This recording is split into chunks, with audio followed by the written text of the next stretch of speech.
A série de pregações que o pastor tem feito nessa epístola, no dia de hoje eu encerro com os irmãos essa série de pregações.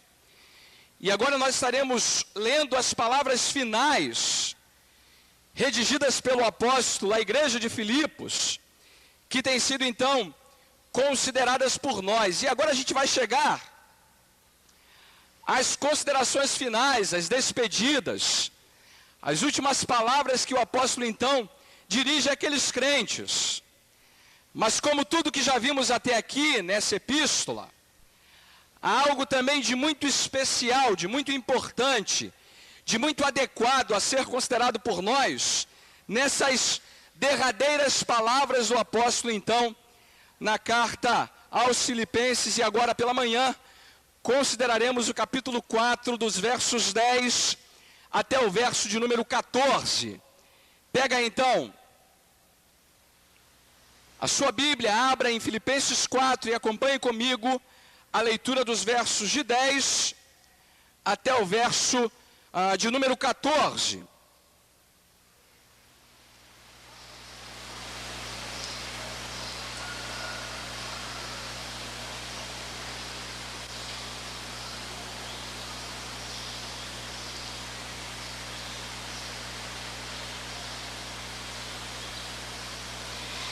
E diz assim então o texto da palavra do Senhor ao nosso coração essa manhã: alegrei-me sobremaneira no Senhor, porque agora, uma vez mais, renovastes a meu favor o vosso cuidado, o qual também já tinhais antes, mas vos faltava oportunidade. Digo isto, não por causa da pobreza, porque aprendi a viver contente em toda e qualquer situação. Tanto sei estar humilhado, como também ser honrado, de tudo. E em todas as circunstâncias, já tenho experiência, tanto de fartura como de fome, assim de abundância como de escassez. Tudo posso naquele que me fortalece. Todavia, fizestes bem, associando-vos na minha tribulação. Amado, fecha o teu olho aí, os teus olhos, vamos falar com o Senhor mais uma vez essa manhã. Pai Santo, estamos diante da Tua bendita e santa palavra. Ela é viva e eficaz, espada de dois gumes, que é capaz de penetrar os intentos e discernir os propósitos do nosso coração, Senhor. Por isso eu te imploro, te suplico, que Tu mesmo ilumines a nossa mente, o nosso coração, a nossa vontade, para discernir, Pai, aquilo que a Tua palavra tem para nos ensinar essa manhã. Usa o Teu servo que fala contigo como instrumento, a fim de edificar a Tua igreja, o Teu povo, na verdade da Tua palavra. Que possamos, como apóstolo, aprender a viver com a virtude do contentamento cristão em nossas próprias vidas. Pai, vem com o Teu Espírito e aplica, sonda, revela, fortalece o nosso coração no Senhor e na força do Teu poder essa manhã. É o desejo de cada um de nós, e é o que nós te suplicamos, em nome do Senhor Jesus Cristo. Amém, Pai.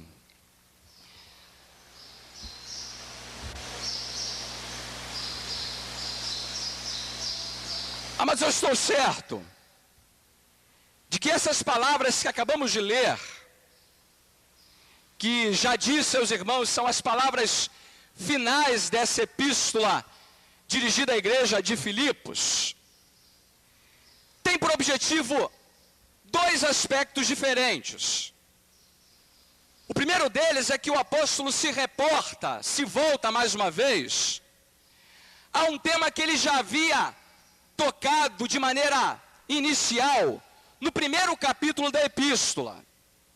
Os irmãos vão de se lembrar que quando eu estava fazendo a exposição do capítulo 1 de Filipenses, eu chamei a atenção dos irmãos para o fato de que a igreja de Filipos era uma igreja muito especial para o ministério apostólico de Paulo, porque eles haviam se interessado tanto pelo bem-estar do apóstolo e do trabalho que ele realizava, que essa foi uma das poucas igrejas que se dispôs a mandar uma oferta para ele.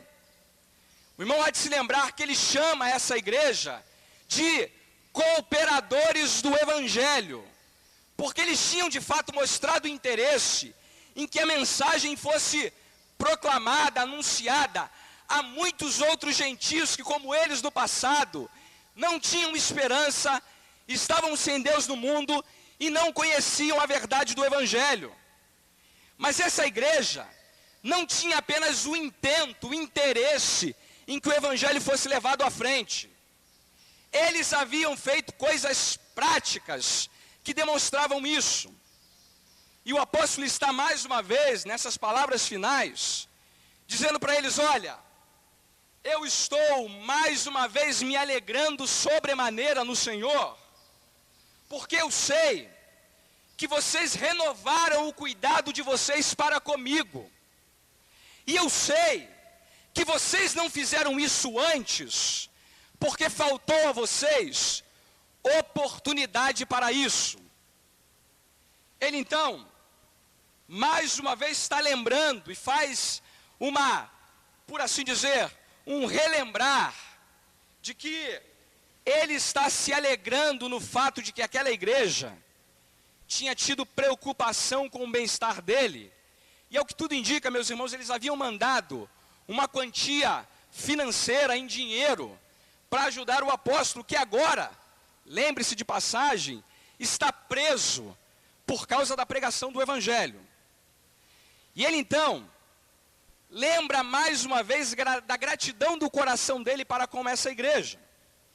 Essas palavras finais do apóstolo têm como primeiro aspecto fazer menção à gratidão dele para com a atitude assumida por aquela igreja. E olha, esse é um tema que eu já tratei com os irmãos. Nós já falamos dessa atitude, já aprendemos algumas coisas com ela. Por isso eu quero chamar a sua atenção para uma outra coisa que o apóstolo diz junto com essa gratidão que ele tem. É aquilo que ele expressa a partir do verso 11 e se estende até o verso 13. Porque ele diz assim: olha, eu digo isto, eu faço menção à minha gratidão, eu digo isto por causa, não por causa da pobreza, porque aprendi a viver contente em toda e qualquer situação.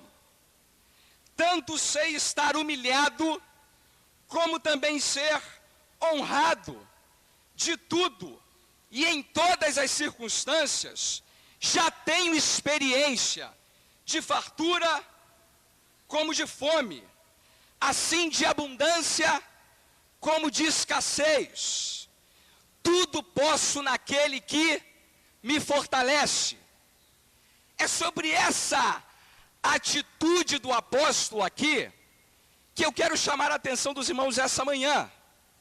É esse tudo posso do apóstolo que precisa ser avaliado por nós essa manhã. E, amados, é uma coisa aqui muito lógica na argumentação, na apresentação dessa doutrina para nós. Eu não sei se você já se deu conta, mas o apóstolo Paulo, ele tem uma lógica muito, mas muito importante de ser averiguada por nós, quando ele apresenta as doutrinas da fé cristã. Elas não são apresentadas na Bíblia de uma maneira solta, desconexa, sem relação com o que ele havia dito anteriormente. Não, amados.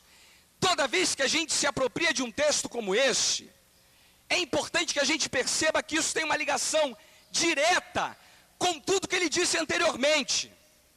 E você lembra quais foram as exortações que ele deu à igreja nos versos anteriores a esses que a gente acabou de ler?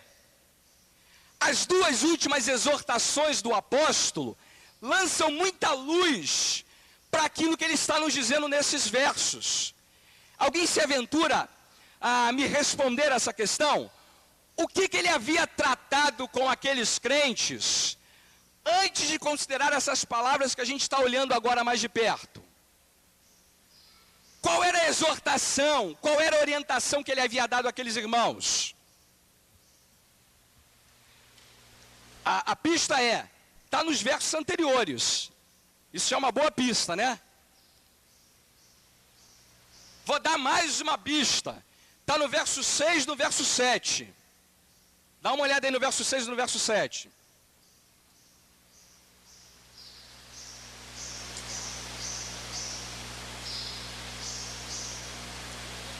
O que ele tinha pedido para aqueles irmãos não fazerem? Não andar o quê? Ansiosos. A gente considerou esse texto, não considerou? Vimos o que significa isso na prática, não vimos? Ele disse para eles, olha, não andem ansiosos, com coisa alguma. Pelo contrário, diz ele, em tudo sejam conhecidas diante de Deus as vossas petições pela oração e pela súplica, com ações de graças. E ele completa dizendo, e a paz de Deus, que excede todo entendimento, guardará o vosso coração e a vossa mente em Cristo. Mas Paulo agora retoma esse tema de uma outra maneira. Não mais com base numa exortação apostólica, mas agora com base na experiência de vida dele próprio. É como se ele dissesse assim, olha, não ouçam apenas o que eu falo, mas façam aquilo que eu faço. Se você não está convencido disso, veja o verso 9. Olha aqui que ele diz sobre ele mesmo para aquela igreja. O que também o quê? Aprendestes e recebestes e ouvistes e mais o quê? E vistes em mim. Isso praticai. Até agora, amados, ele tinha feito o quê? Ele tinha feito eles aprenderem, receberem, ouvirem, e agora ele vai fazer o seguinte: vocês vão ver em mim o que eu estou dizendo para vocês fazerem. Ao contrário daquele pai que diz assim para o filho: filhinho, faz o que eu falo, mas não faz o que eu faço. O apóstolo não comete esse erro. Ele faz o que fala, para que ninguém tenha motivo nenhum para não fazer o mesmo. Não é, faz o que eu falo e não faz o que eu faço. Não, faz o que eu falo porque eu faço o que eu falo também. E agora ele vai apropriar-se da experiência dele para nos ensinar algo, amados, que, olha, eu lamento dizer-lhes, a maioria de nós aqui, se não todos nós, ainda não aprendemos. Eu ouso dizer que a doutrina que o apóstolo coloca aqui de maneira prática, na própria experiência de vida dele, é algo do qual nós estamos muito distantes ainda. Do que ele está falando então? Esse verso, verso 13, é talvez um dos versos mais conhecidos do Novo Testamento, não é verdade? Tudo posso naquele que... Eu digo que esse é o texto mais conhecido da carta de Paulo aos Filipenses. Talvez seja o versículo mais conhecido de todas as cartas de Paulo escritas no Novo Testamento. Hoje, mais do que nunca, essa frase está aí estampada nas camisetas evangélicas, nos caminhões, nos broches, nos chaveirinhos, mas onde? Enfim, isso, colada no carro, aqueles adesivos para carro. Eu tenho visto essa frase aí em tudo que é lugar. Tudo posso naquele que me fortalece. A pergunta que eu quero fazer primeiro é a seguinte: a gente entende essa frase? A gente sabe o que ela significa na prática? E nós estamos de verdade prontos para poder afirmá-la da maneira como o apóstolo fez? Olha, primeiro, nós temos que olhar para esse verso desfazendo algumas considerações equivocadas que muita gente tem usado como interpretação para esse versículo. Então, antes de apresentar para você qual é a doutrina que o apóstolo tem na sua própria experiência de vida, eu quero desfazer alguns mal-entendidos, porque estamos nos aproximando de um versículo que tem sido muito usado, muito repetido, muito colocado de maneira pública, mas que na prática não tem sido interpretado e avaliado de uma maneira saudável e bíblica. Por isso, amados, algumas coisas precisam ficar muito claras para nós. A primeira delas é que tudo posso naquele que me fortalece não é uma frase de efeito, não é uma frase leviana, não é uma frase irresponsável. Olha, eu vou dizer uma coisa aqui em alto e bom som.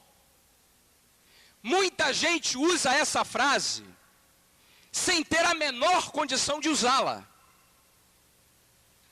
Para usar aqui uma expressão que possa nos ajudar nisso, o que a gente tem que fazer por muitos de nós quando usamos essa frase é pedir a Deus: olha, Pai, perdoa-nos, porque a gente não sabe o que fala. Lamentavelmente, essa não é uma frase que deve estar na boca de todos nós de maneira indiscriminada, como se fosse coisa fácil para ser experimentada por nós. Olha, eu estou convencido de que precisamos primeiro parar para refletir no fato de que não temos aqui algo sendo dito por alguém que não tem capacidade de dizer o que diz. E só podemos usar essa linguagem apostólica se estamos no mesmo patamar de maturidade dele. E a prova disso, amados, é o que ele diz para nós no verso 11. Digo isto, não por causa da pobreza. E o que ele diz a partir de agora? Porque o quê? Aprendi. Presta atenção nesse verbo. Digo isto não por causa da pobreza, porque eu aprendi. Eu não nasci com essa virtude. Ela não me veio como um passe de mágica.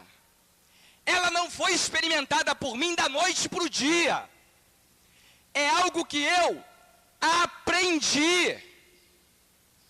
Significa dizer, amados, que não é algo que o cristão tem de maneira simples, direta, fácil, clara. É algo que exige aprendizado. Eu até ouso dizer que houve um tempo em que o mesmo apóstolo Paulo não sabia viver assim. Porque ele está dizendo, olha, depois de muitas situações que eu vivi, eu aprendi o que eu estou colocando diante de vocês. Então, olha, vamos parar com essa bobagem de achar que frases como essa não exigem de nós a maturidade necessária para colocá-la em prática na nossa própria vida. Segunda coisa importante é que essa frase aqui não se trata de uma palavra de vitória, garantia de sucesso, garantia de vida próspera, plena. É bom lembrar isso. E alguns irmãos já estão assim, entendendo onde eu quero chegar. Porque olha, lamentavelmente essa frase tem se transformado numa espécie de abre-te sésamo. Já ouviu falar nessa história? Do Alibaba e dos 40 ladrões que chegavam lá diante daquela tumba, caverna, e dizia para a caverna, abre-te sésamo. O que acontecia? A porta magicamente abria e eles entravam. Não é isso, Gabriel? Estou certo? Muita gente usa essa frase, tudo posso, como uma espécie de abre-te sésamo. O que eles imaginam é que usar a frase tudo posso abre para eles a caverna mágica do conforto, da prosperidade, do sucesso, da vida plena, da vida completamente isenta de problemas, de erro, de aflições. E eu não preciso lembrar aos irmãos que tem muita gente vivendo a vida cristã com essa perspectiva. Então tudo posso não tem nada a ver com isso. Por tudo que a gente já viu até aqui, por tudo que nós já consideramos sobre a vida desse homem, ele não está usando a frase para dar a nós munição nesse sentido. Até porque, amados, o tudo posso do verso 13 tem que ser visto na perspectiva do verso 11 e do verso 12. O que é o tudo posso do verso 13? É um resumo do que ele tinha dito nos versos anteriores. E o que ele tinha dito nos versos anteriores? Veja. Digo isso não por causa da pobreza, porque aprendi a viver contente em toda e qualquer situação. E agora sim ele vai explicar para nós o que é o tudo posso. Tanto sei estar humilhado. Tudo posso é estar humilhado. Sabe o que significa essa palavra aqui? Viver humildemente, sem ter o que comer às vezes, sem ter um lugar para descansar, uma cama para dormir. Humilhado é às vezes ter que engolir um gato de ré. Já pegou o gato e puxou pelo rabo? O que ele faz? Garra no chão e vem arranhando tudo. Estar humilhado é às vezes ter que engolir gatos de ré. É ter que viver algumas situações de extremo. De ter que ser expulso de um navio, porque ninguém queria me ter lá. É chegar em toda a cidade e ser apedrejado pelos judeus, porque ninguém quer ouvir a mensagem do Evangelho.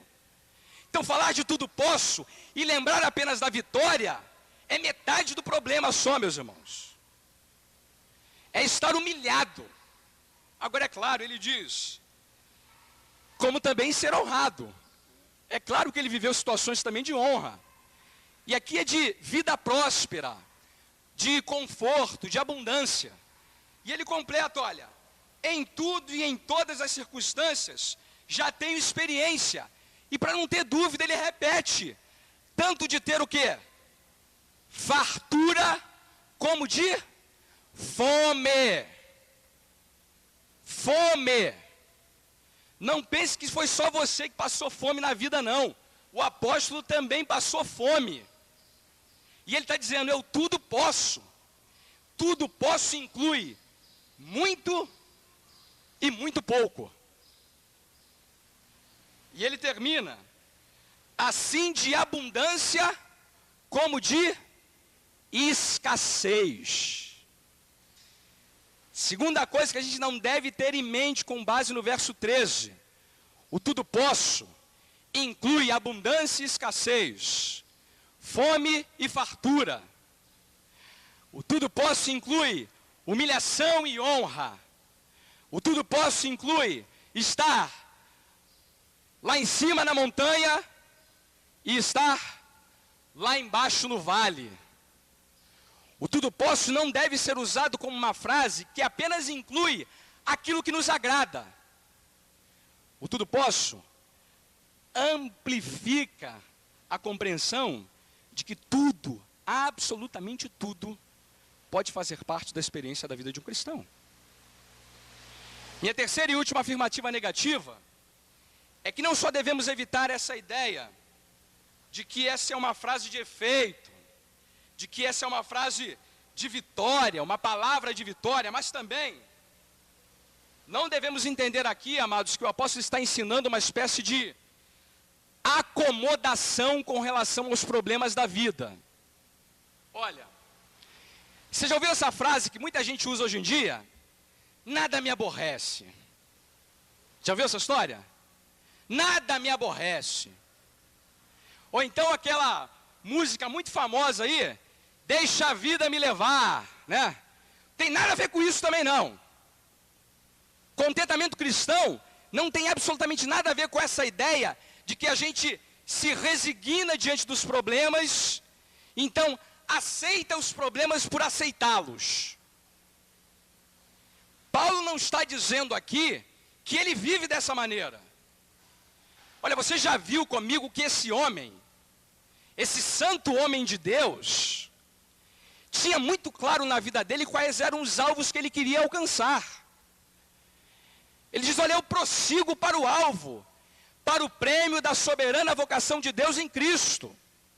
Eu esqueço-me das coisas que para trás fico e avanço. Eu trabalho, eu luto, eu labuto, eu me desgasto. Eu suo a camisa, como você está vendo o pastor suar aqui essa manhã. Eu transpiro para que eu possa chegar mais e mais perto do conhecimento de Cristo, que é o Senhor da minha vida. Portanto, ele não está dizendo aqui que a vida dele era uma vida de resignação, de entrega, de descansar diante dos problemas da vida. Longe de nós esteja tal interpretação. Não há aqui nenhuma espécie de desinteresse pelo crescimento espiritual. Não há aqui nenhuma espécie de baixar a guarda, cruzar os braços e aguardar que as coisas se resolvam por si só. Não é nada disso que ele está nos ensinando. Estou certo, amados, que se a gente evitar essas interpretações, já temos um grande avanço na consideração adequada do texto que temos diante de nós. E agora sim, o que ele está nos ensinando então, pastor? Parece que só acabou com todas as possibilidades da gente entender o texto de maneira correta. Não acabei não. O que o apóstolo está nos dizendo aqui, amados? É a virtude do contentamento cristão. Um pregador do passado disse que essa é uma joia rara. Uma joia rara que, como ele mesmo disse, é muito difícil de entender, de aprender. E só podemos entender e experimentar isso pela graça de Deus. Não é algo que está ao nosso alcance. A palavra que ele usa, o apóstolo, contente, no verso de número 11, porque aprendi a viver contente em toda e qualquer situação, só aparece em todo o Novo Testamento nesse versículo. Sabe que nenhuma outra passagem da Bíblia você vai encontrar a palavra contente como o apóstolo usa aqui. E essa era uma ideia muito comum naquele tempo. Eu não vou entrar nesse mérito, não. Mas havia uma escola filosófica lá chamada estoicismo, que defendia a ideia de que o ser humano pode experimentar uma quietude na alma, uma paz interior, que nada e ninguém será capaz de tirar essa pessoa do seu equilíbrio. Essa ideia de quietude, de paz, de um estado da alma que independe das circunstâncias, é a tradução filosófica da palavra que o apóstolo usa aqui. Mas ele pega essa ideia e dá a ela uma nova interpretação. Ele diz que, na verdade, contentamento só pode ser experimentado por aqueles que estão em Cristo, como Ele está. Ora, o que ele quer que aquela igreja aprenda com base na experiência dele mesmo? O que ele quer que nós aprendamos como lição para nós, com base na experiência da vida dele mesmo? Primeiro, é que ser contente no sentido bíblico é viver completamente desprendido das circunstâncias que nos envolvem. Essa é a primeira ideia que ele quer que a gente mantenha claro para nós. Há diante de nós em Cristo a possibilidade de vivermos de uma maneira que nenhuma circunstância, nenhum dilema, nenhuma aflição, nenhum problema, nenhuma honra, nenhuma humilhação, nenhuma fome, nenhuma fartura, nenhuma escassez, nenhuma abundância será capaz de nos tirar do equilíbrio. Amados, significa um estado de alma que independe das circunstâncias que estamos vivendo. Por isso que ele diz no verso 11: eu aprendi a viver contente em toda e qualquer situação. Olha, vamos ser honestos essa manhã com a gente. Nós vivemos assim? Eu e você mantemos o equilíbrio, a alma em paz, quieta, calma, tranquila, quando as coisas da nossa vida tomam um rumo do qual a gente perde o controle? É ruim, hein, pastor?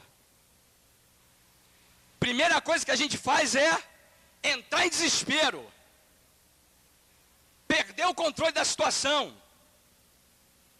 A maioria das vezes o que a gente faz é parecido com o que os discípulos fizeram no meio daquela tempestade.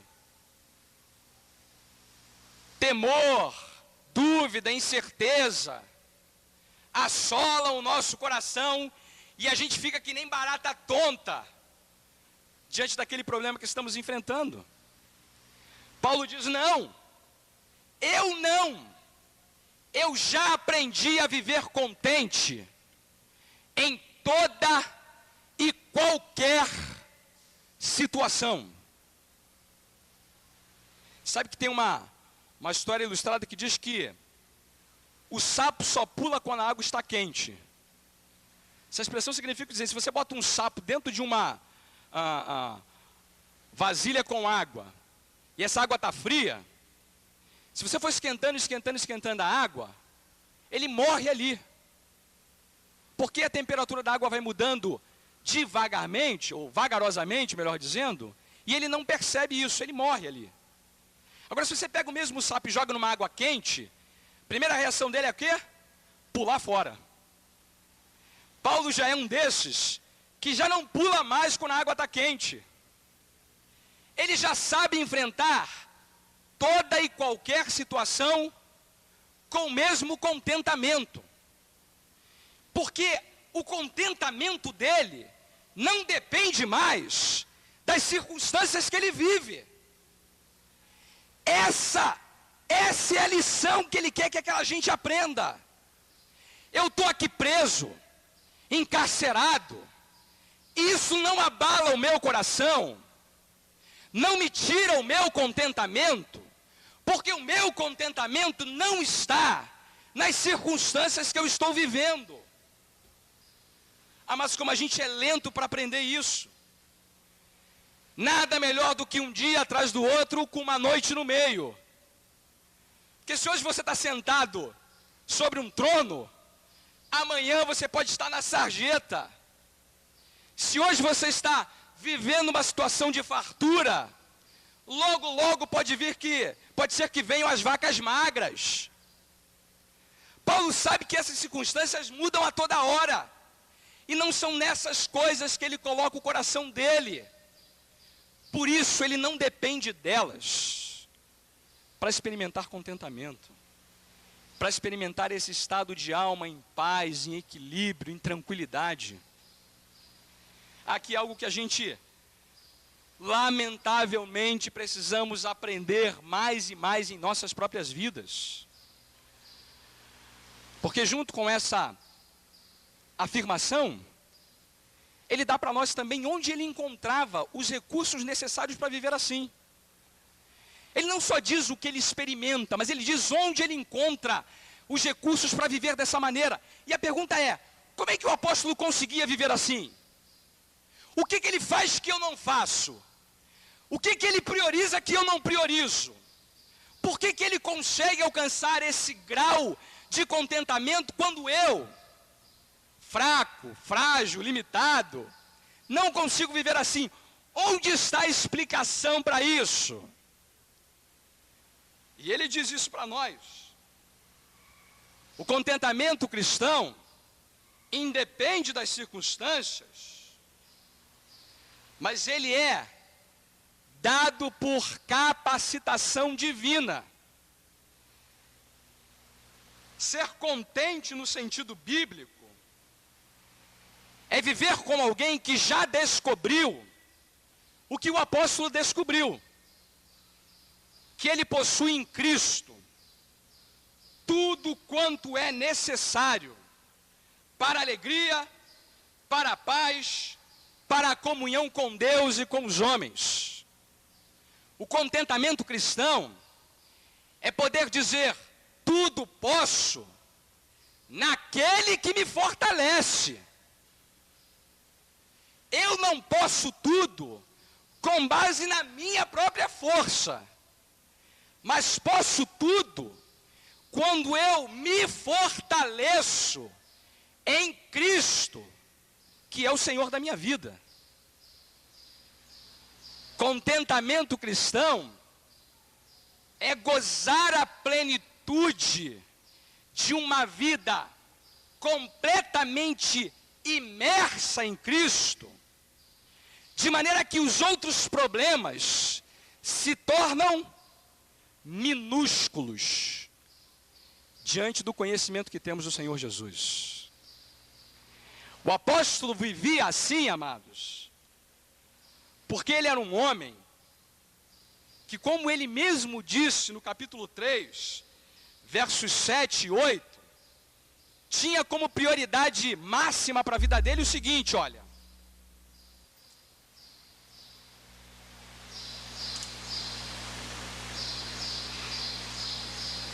Filipenses 3, 7 e 8.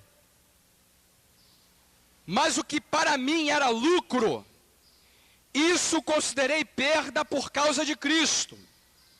Sim, deveras considero tudo como perda, por causa da sublimidade do conhecimento de Cristo Jesus, meu Senhor, por amor do qual perdi todas as coisas, e as considero como refúgio, esterco, para ganhar a Cristo. Sabe por que esse homem sabia se contentar em toda e qualquer situação? Porque ele considerava todas as coisas perda, refúgio, lixo, esterco, para crescer no conhecimento de Jesus Cristo. E quanto mais ele crescia no conhecimento de Cristo, mais insignificantes se tornavam as circunstâncias da vida, os problemas do tempo presente. Não é aqui que a gente está falhando. A gente se deixa pressionar pelos problemas, porque nossos olhos estão nos problemas, ao invés de estar naquele que nos fortalece. Paulo, amados, podia dizer tudo posso, porque ele tudo podia daquele que o fortalecia. Esse é um homem que tinha uma paixão, um desejo enorme de conhecer a Cristo e ser achado nele dia após dia. Não havia nada na vida desse apóstolo que fizesse ele pensar que alguma outra coisa fosse mais importante do que isso. Ele era daqueles que buscava em primeiro lugar o reino de Deus e a sua justiça, e tudo mais lhe era acrescentado. Ele era um daqueles que sabia muito bem o que deveria haver em primeiro lugar na vida dele. Amados, o tudo posso só tem sentido se ele vier acompanhado do naquele que me fortalece. Porque esse tudo posso aqui só pode ser experimentado por aqueles que, como apóstolo, entenderam, compreenderam que, olha, a vida é cheia de surpresas, cheia de dificuldades, cheia de problemas, cheia de circunstâncias que vão querer tirar a gente do equilíbrio. O que tem que ser feito nessa hora? Tudo posso, porque tenho me fortalecido no Senhor Jesus. Para usar as palavras do Salmo, olha, ainda que eu ande pelo vale da sombra da morte, não temerei mal algum, porque tu estás comigo. O teu bordão, o teu cajado me consolam. Certamente que a bondade e a misericórdia do Senhor estarão sobre mim todos os dias da minha vida. Presta atenção nessa expressão, todos os dias da minha vida. Na fartura, na escassez, no muito, no pouco, na tragédia, na alegria, no problema, na aflição, na vitória, na derrota, na conquista. Todos os dias a bondade e a misericórdia dele estarão sobre mim. Por isso, Pai, como disse o sábio Agur, eu não te peço que tu me dê nem a pobreza nem a riqueza. Me dá o pão que me é necessário. Porque se eu ficar pobre, eu posso blasfemar contra ti. E se eu ficar rico, eu posso vir a me esquecer de ti. Eu quero que o meu coração se contente no Senhor, e não nas coisas que as circunstâncias podem promover para mim. Eu tudo posso, porque em ti me fortaleço. Amados, esse é um texto do qual todos nós temos que parar para pensar em nossas próprias vidas e aprender com esse santo homem de Deus a viver não mais com base nas circunstâncias que temos enfrentado, mas tendo sempre os nossos olhos postos no autor e consumador da nossa fé. Eu termino fazendo uma coisa que eu talvez nunca tenha feito aqui com os irmãos, mas me chegou às mãos essa semana uma oração registrada de um período da igreja chamada de puritanismo. Uma oração que eu penso ser a maneira mais adequada de terminar um sermão como esse.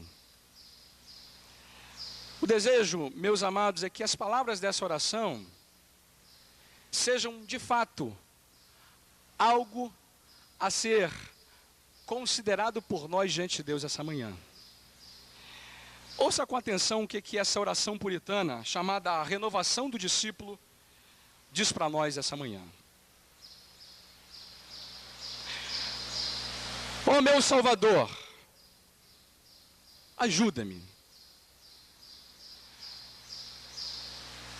Sou tão lento para aprender, tão propenso a esquecer, tão fraco para progredir. Permaneço no sopé, quando deveria estar nas alturas. Sou afligido por meu coração, carente de graça. Meus dias desprovidos de oração. Minha pobreza de amor. Minha indolência na corrida espiritual. Minha consciência suja. Minhas horas desperdiçadas. Minhas oportunidades perdidas. Estou cego, Senhor, cego, enquanto as luzes brilham ao meu redor. Desembaça os meus olhos. Reduz a pó a perversa raiz de incredulidade do meu coração. faz com que a minha principal alegria seja te conhecer, meditar sobre ti, te contemplar, sentar aos teus pés como Maria, me reclinar sobre teu peito como João, ser como Pedro, atraído pelo teu amor, como Paulo, que considera todas as coisas como esterco.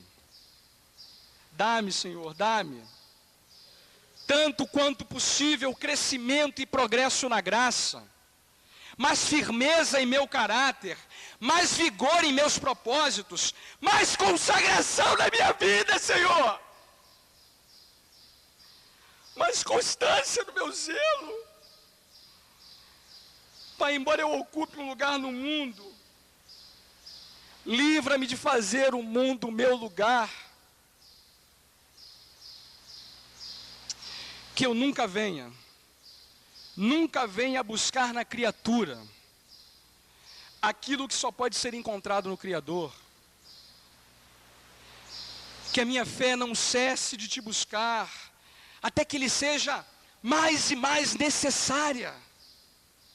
Vai adiante de mim, Senhor, vai adiante de mim. Tu que é Rei dos Reis, Senhor dos Senhores. Que eu possa viver a minha vida vitoriosamente. E que a minha vitória atinja o meu fim.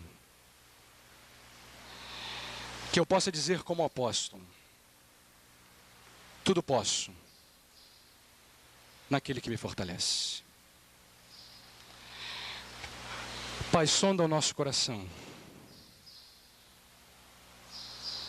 Sonda o nosso coração, Senhor. E ensina-nos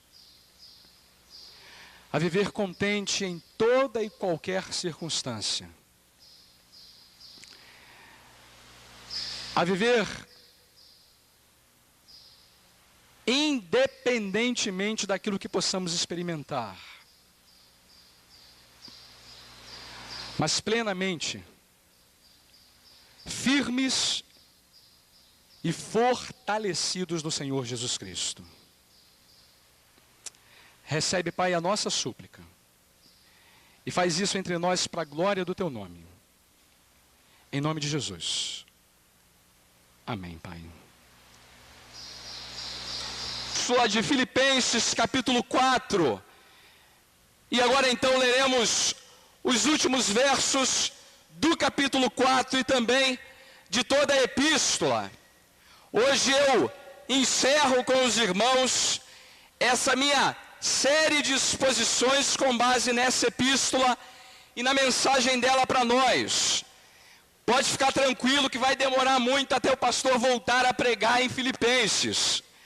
Mas eu espero de fato que você ainda tenha um pouco de atenção, que você ainda tenha desejo de ouvir essas últimas palavras do apóstolo àquela igreja. Mas de maneira muito especial, eu espero que você esteja atento à promessa que ele apresenta àqueles crentes e que será, portanto, o tema da nossa reflexão essa noite. Abra então em Filipenses 4 e acompanhe comigo dos versos 15 até o verso de número 23.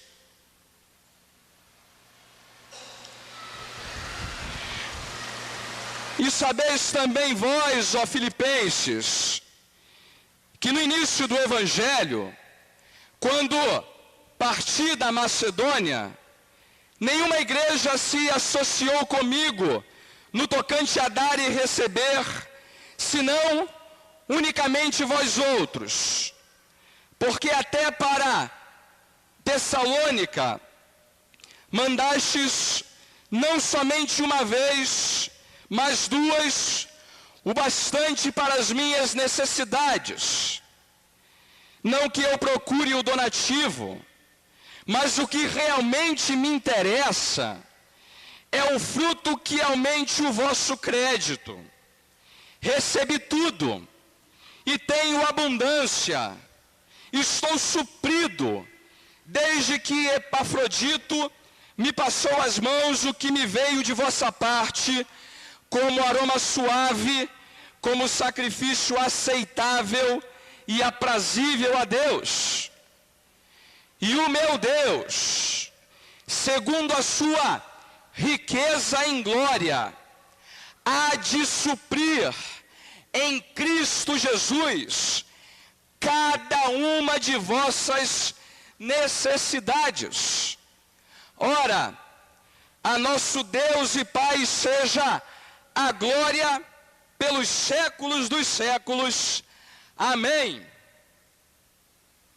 Saudai cada um dos santos em Cristo Jesus. Os irmãos que se acham comigo vos saúdam. Todos os santos vos saúdam, especialmente os da casa de César. A graça do Senhor Jesus Cristo seja com o vosso espírito.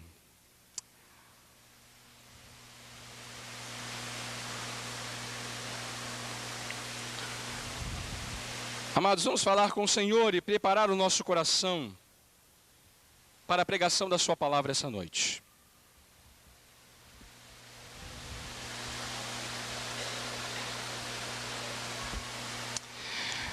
Pai Santo, ajuda-nos a entender, a aplicar e a viver em nossas vidas aquilo que a Tua palavra tem para nós essa noite. Que de verdade tenhamos entendimento espiritual dessa promessa do verso 19 e de tudo aquilo que ela concede, garante a todos aqueles que estão em Cristo. Pai, vem com o Teu Espírito e ilumina a nossa mente, o nosso coração, a nossa vontade, para de verdade alimentar as nossas almas essa noite com a verdade, com o alimento que a Tua palavra tem para nós. Vem, Senhor, e supre cada uma das nossas necessidades, segundo a riqueza da Tua glória.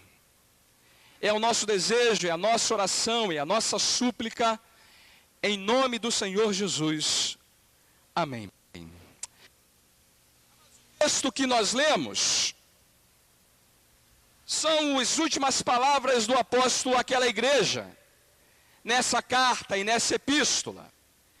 Você percebeu que lá nos versos 21, 22 e 23, o apóstolo faz uma saudação, um conjunto de saudações àquela igreja. Ele fala em nome dele mesmo, em nome de outros irmãos que estão na sua companhia, em nome dos da casa de César, e termina com uma bênção. O desejo que eles experimentem a graça do Senhor Jesus Cristo no espírito deles. E olha, haveria muita coisa para ser dita sobre essa saudação final. Mas eu quero voltar um pouco mais e lembrar a você o que ele faz na etapa final da epístola, um pouco antes dessa saudação. E quem esteve aqui pela manhã sabe qual é o objetivo do apóstolo nessas palavras finais. O desejo dele é expressar a alegria, a gratidão dele para com aquela igreja, pelo fato deles terem renovado o cuidado deles para com o ministério apostólico. Você há de se lembrar que o apóstolo chamou esses crentes de cooperadores do evangelho. E ele tinha um motivo real, legítimo, para chamá-los assim. Ele diz para nós no verso de número 15, que logo no início, quando ele partiu para Macedônia, nenhuma igreja, nenhum grupo de irmãos se associou com ele, com a preocupação de ajudá-lo, de dar a ele, de investir. E ele disse que a única igreja que fez isso foram os crentes de Filipos. E eles fizeram isso não apenas uma única vez, mas já haviam feito isso 2 vezes. E essa oferta que o apóstolo agora quer agradecer a eles é tamanha que ele chega a dizer: olha, parem de me mandar ofertas. Já parou para pensar no que isso significa para um missionário? Parem de me abençoar, porque o que eu já tenho é o bastante, já tem me suprido. Ele diz até no verso 18: recebi e tenho em abundância, estou suprido, desde que Epafrodito me passou as mãos o que veio da parte de vocês. Ele está aqui mais uma vez dizendo: olha, o meu coração se alegra por saber que vocês têm me abençoado assim. Mas é muito parecido com o sentimento que temos quando alguém nos procura e essa pessoa é generosa para conosco. A gente fica com aquele sentimento de gratidão, de euforia, de contentamento. Mas veja que o principal objetivo do apóstolo não é agradecer apenas o fato deles terem enviado a oferta. Isso é importante ser entendido no texto. Ele está dizendo: olha, não falo isso, eu não estou expressando a minha alegria, porque eu procuro o donativo. Não é uma alegria interesseira, não é algo que está sendo feito da minha parte, para que eu possa assim receber mais de vocês. Não, o motivo principal da minha alegria e da minha gratidão é que, primeiro, o que vocês fizeram é um culto agradável a Deus, é um aroma suave, é um sacrifício aceitável e aprazível ao Senhor. Nós falamos disso quando eu preguei no primeiro capítulo e falei sobre essa atitude desses crentes.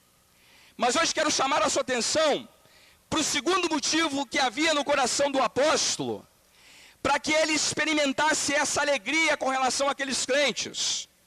E o segundo motivo é a promessa que ele apresenta a eles no verso 19. Olha, o meu segundo motivo é que eu tenho uma certeza no meu coração e que eu quero compartilhar com vocês. A certeza dele é que Deus suprirá. Ele diz assim: olha, o meu Deus, no verso 19, segundo a sua riqueza em glória, há de suprir em Cristo Jesus cada uma das vossas necessidades. Amados, o que eu quero fazer essa noite com os irmãos é colocar uma lupa, colocar algo que nos faça enxergar melhor essa promessa e o que ela representa para nós. Hoje, como palavra final dessa série de pregações, eu estou recebendo do Senhor a alegria, o privilégio de fechá-la com chave de ouro, por assim dizer. Porque o que eu quero fazer com os irmãos é olhar essa promessa e entender, de fato, o que ela significava para a vida daqueles crentes e o que ela significa e representa para a vida de cada um de nós. Estou certo de que esse é um tempo onde nós temos que nos apropriar dessas promessas do Senhor, porque elas são bálsamo, alicerce, consolo, encorajamento e certezas para a nossa caminhada. E farei isso sob 3 perspectivas diferentes. Primeiro, a quem essa promessa se dirige? Segundo, quais são as limitações? Quais são, por assim dizer, as restrições dessa promessa? E junto com isso, olhar a abrangência dela. E por fim, ajudar o irmão a entender como podemos ser contemplados em nossa vida pela promessa do verso 19. Deixa eu tentar ilustrar isso da seguinte maneira. Você já tentou se cobrir com um cobertor menor do que você? Pergunta estranha essa, né? Eu, nos meus 1,82 metros de altura,